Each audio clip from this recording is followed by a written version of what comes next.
Bismillahirrahmanirrahim. Monsieur le Premier ministre, chers frères, Monsieur le Président,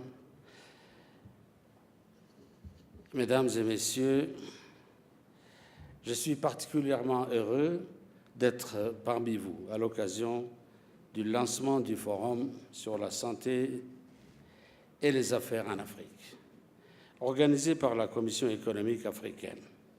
C'est un privilège pour moi de partager avec vous quelques réflexions sur ce thème, mais également vous avancer l'exemple de Djibouti, tant en matière de défis que d'opportunités dans ce secteur. Je voudrais d'abord, à l'entame de mon propos, adresser mes chaleureux remerciements à tous les responsables qui ont contribué de près ou de loin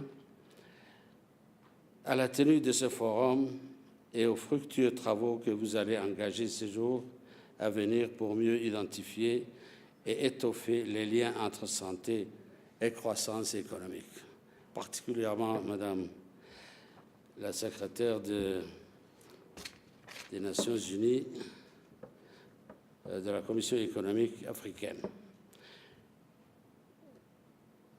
Aucune nation ne peut prétendre à un développement économique sans une population en état de complet de bien-être physique, mental et social. Fort de cette conviction, mon pays a placé au cœur de ses priorités une santé équitable et accessible pour tous. Ainsi, la part du budget national consacrée aux dépenses de santé n'a cessé d'augmenter afin de se rapprocher des engagements de la déclaration d'Abuja de 2001. En dépit de ces efforts déployés, une grande partie de la population continuait à être exclue de l'accès aux soins de qualité. Dans l'introduction du système de participation élargi à l'ensemble des bénéficiaires, permettant de recouvrer en partie les coûts de la santé, c'est une partie, et non des moindres, des frais de santé qui revenaient à la charge des patients ou de leurs familles. Le paiement à l'acte a constitué une lourde charge pour les citoyens concernés et a fortement contribué à leur appauvrissement. Ce système, malgré son utilité, pour combler le gap de financement du poste de santé, a demeuré particulièrement inéquitable pour les personnes vulnérables. Ainsi, nous avons remarqué que l'absence d'un système assurantiel constituait un des facteurs de basculement des ménages dans la pauvreté. Les ménages, aussi bien en milieu rural qu'urbain, étaient exposés à une variété de chocs qui les empêchaient d'accumuler les biens et le capital humain susceptibles de les aider à sortir de la pauvreté.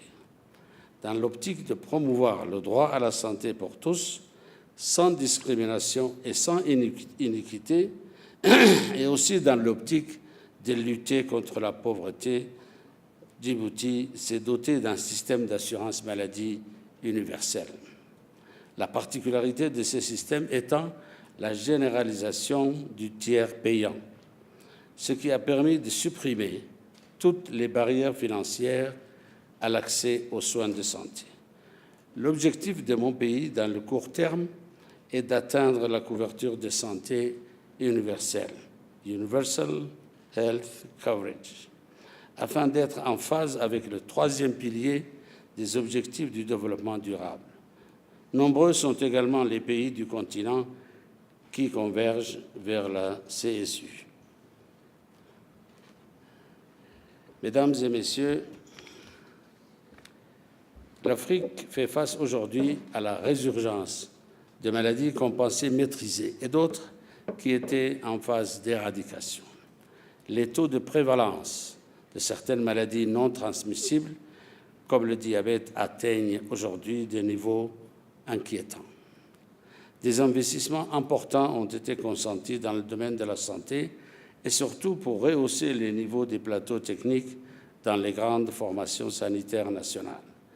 Malgré ces lourds investissements, vous conviendrez avec moi que nous continuons toujours à manquer d'infrastructures de pointe et que nous n'arrivons pas à garantir et à sécuriser nos approvisionnements en médicaments et en produits pharmaceutiques de base. À Djibouti, avec l'avènement de l'assurance maladie universelle et notamment du tiers payant généralisé, nous avons pu garantir au secteur médical public comme privé le paiement des frais de soins prodigués à chaque patient. Les établissements privés dispensent les services nécessaires et arrivent à recouvrer leurs frais. Cette réforme a favorisé le développement des soins du niveau tertiaire, plus coûteux et jugé plus rentable.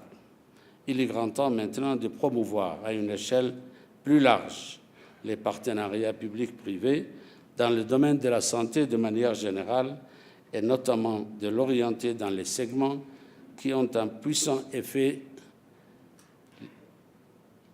sur les indicateurs de santé publique, dont les volets les plus importants demeurent les soins de santé primaire, l'hygiène et la nutrition. Ensemble, nous pouvons augmenter l'efficacité et la qualité de nos systèmes de santé si nous orientons les ressources dans ce triptyque, ce à travers l'innovation technologique grâce auquel nous pourrons développer de véritables systèmes d'information sanitaire utiles pour répondre efficacement aux différentes épidémies qui peuvent frapper une région ou un pays. Développer des plateformes de production et de distribution des médicaments et de production pharmaceutique, car l'accès à des médicaments de qualité et à bas coût est un enjeu majeur. Développer des centres de diagnostic performants, mieux former nos ressources humaines médicales et investir dans les start-up dédiées au e-santé, qui est la santé de demain. Voilà des exemples d'actions que nous devons mener ensemble. Mesdames et messieurs, le partenariat public-privé a démontré son efficacité dans plusieurs pays, comme la Nouvelle-Zélande, l'Australie et le Royaume-Uni, et a été un cercle vertueux. Cela doit être le cas en Afrique. Notre continent a une population jeune, ce qui est une chance. Grâce à un partenaire clairvoyant entre le public et le privé, je demeure convaincu que nous pourrons l'aider à vieillir en bonne santé. Je vous remercie.